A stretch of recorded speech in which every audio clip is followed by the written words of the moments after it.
So for you, Brian, like, was that the key difference? Was it the formation-wise, the extra player midfield, or just the general demeanour and attitude of the team?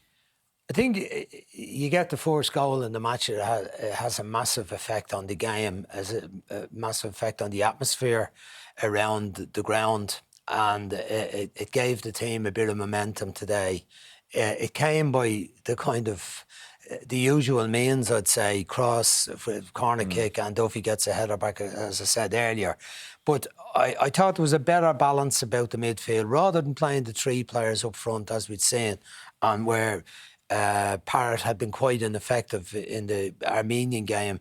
Today he was part of it too, with Obafemi, and Jason Knight would drop back into midfield. He kind of played, at times he got up to the front man, but he played on the left side of Cullen and Molumby, and there was a much better balance to that. There was more protection. Cullen's position, I saw him frequently checking around his distance between himself and the centre-backs, and that was very important.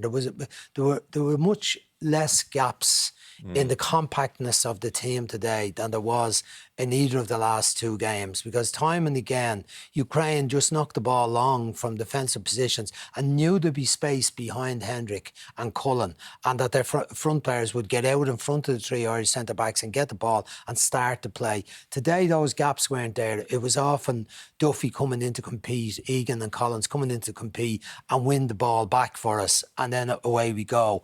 But I thought that was very important. Molumby, the energy of Molumby and Knight were really, really important. They got around the pitch with massive enthusiasm. They tackled well. They used the ball reasonably well at times.